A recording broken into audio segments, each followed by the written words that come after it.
Bismillahirrahmanirrahim. Alhamdulillahirabbil alamin. Wassalatu wassalamu ala Rasulillah ma ba'd. Allahumma anfa'na bima 'allamtana wa 'allimna ma yanfa'una wa zidna ilman.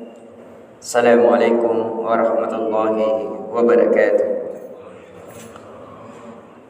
Alhamdulillah, di pertemuan kali ini kita akan melanjutkan di bab tentang sujud.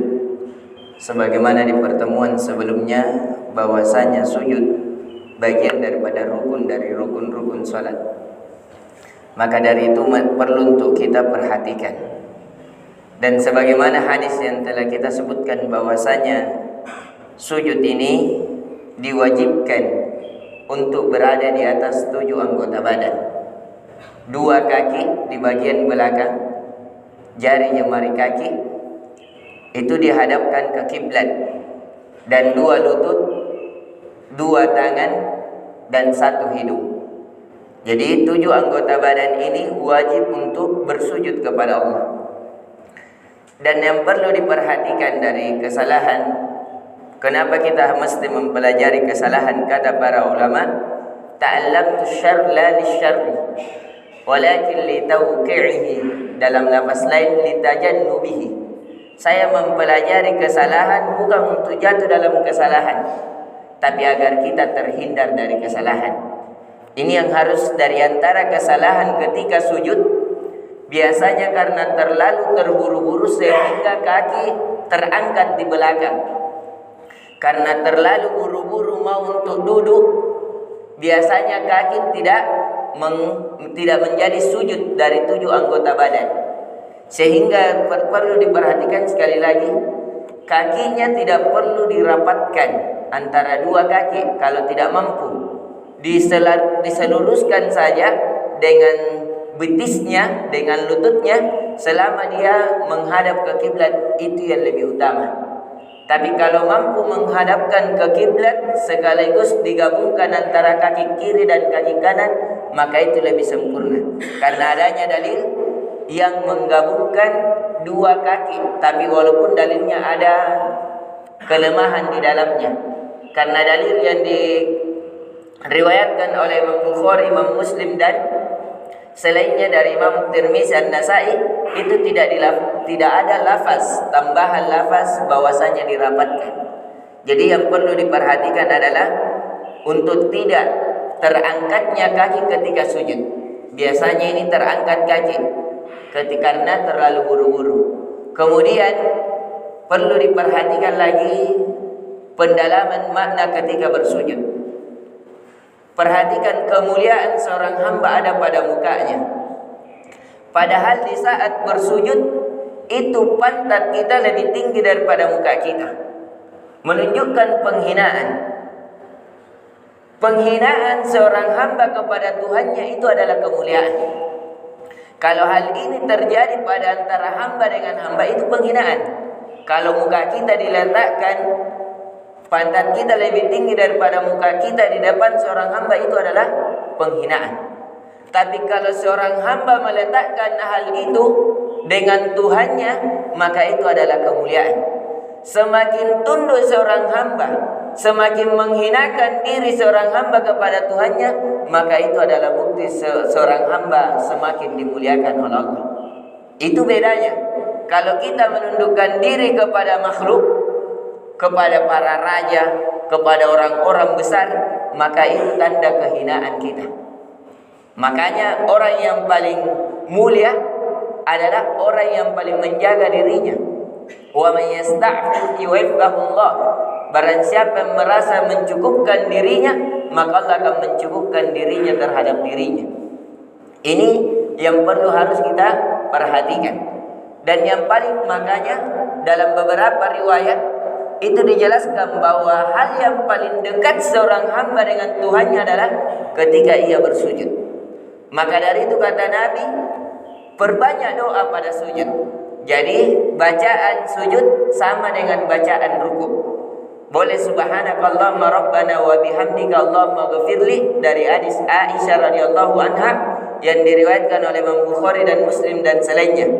Dan ini yang lebih kuatnya sekali lagi yang kita ingatkan, boleh juga subhana rabbiyal a'la, boleh juga subhana rabbiyal a'la wa bihamdi.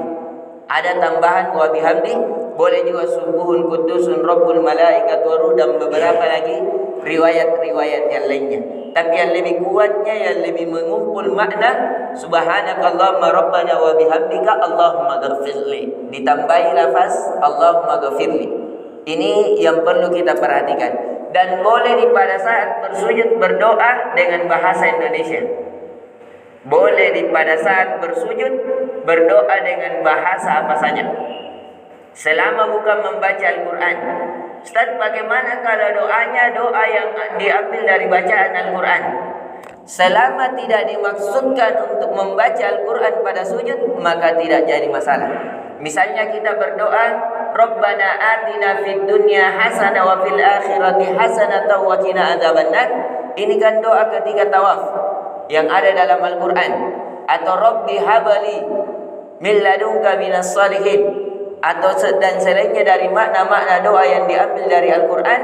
Maka ketika diniatkan pada saat sujud bukan untuk membaca Al-Quran, al-ibratu bil maqasid wal ma'ani laysa bil alfasi wal mabani.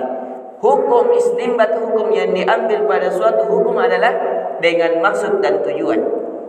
Dengan maksud dan tujuan. Jadi hukum itu dia seputar pemutusan hukum tergantung dari maksud dan tujuannya. Itulah balasan dari buah dari hukum itu sendiri. Sekali lagi kita ingatkan, pada saat bersujud itu dibolehkan membaca doa dengan berbahasa kita. Tidak mesti bahasa Indonesia. Kalau orangnya orang Bugis, bahasa Bugis terserah bisa. Dibolehkan namun pada saat bersujud saja. Selainnya tidak. Mengapa? Karena adanya dalil. Kata Nabi sallallahu alaihi wasallam, "Fashtahid fid du'a."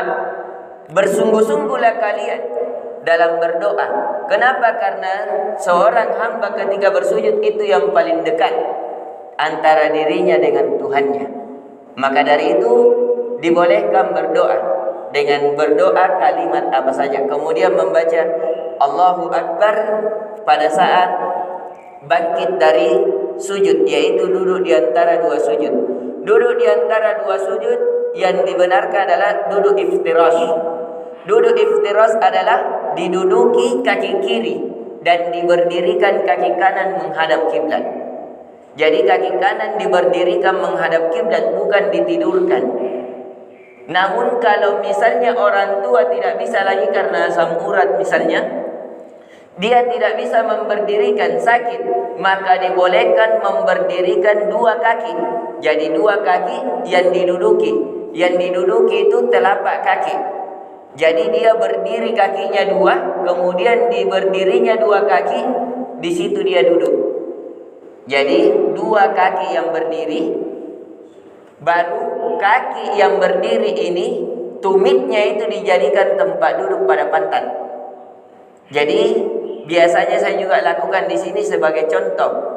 Diberdirikan, bagus orang yang tua maupun orang yang muda tapi dalam keadaan capek, atau orang yang sangat gendut.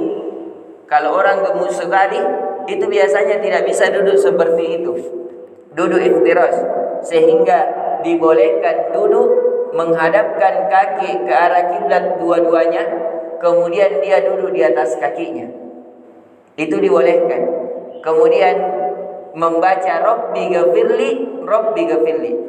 Boleh juga dalam lafaz lain Rabbi ghafirli warhamni warzuqni wahdini. Boleh juga dalam lafaz lain Rabbi ghafirli warhamni wahdini warzuqni.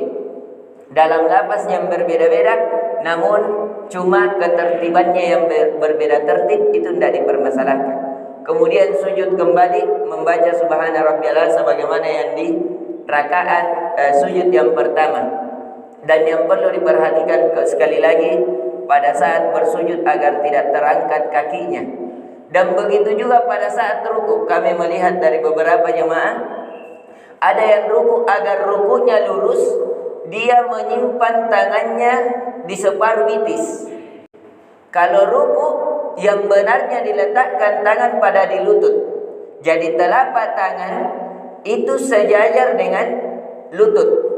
Jadi telapak tangan itu diletakkan di lutut, yang kiri dengan kaki kiri, tangan kanan dengan kaki kanan, kemudian tidak terlalu merapat jari jemari, tidak terlalu renggang, sederhana, dan dihendaknya diseluruskan kita punya punggung. Lurusnya punggung seandainya seseorang diletakkan, kata Nabi, dengan botol air maka tidak jatuh. Dan tidak dibenarkan meletakkan tangan di bawah lutut atau separuh betis sehingga lurus punggungnya. Yang dibenarkan itu dimajukan sedikit punggungnya sampai lurus. Dan ini membutuhkan teman yang memperhatikan kita, yang memperbaiki punggung kita. Biasanya di dalam praktek sholat, makanya praktek sholat wajib untuk ada yang memperbaiki gerakan sholat kita. Biasanya kita di pondok ini yang paling sulit pada saat sujud dan pada saat ruku.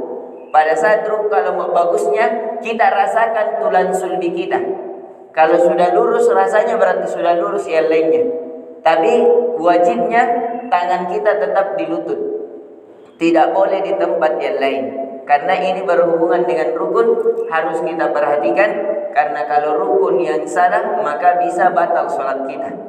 Ini semoga bermanfaat. InsyaAllah di pertemuan selanjutnya kita akan membahas tentang bacaan tahiyat, yang mana yang benar dan sampai di mana kalau 2 rakaat, sampai di mana kalau 4 rakaat.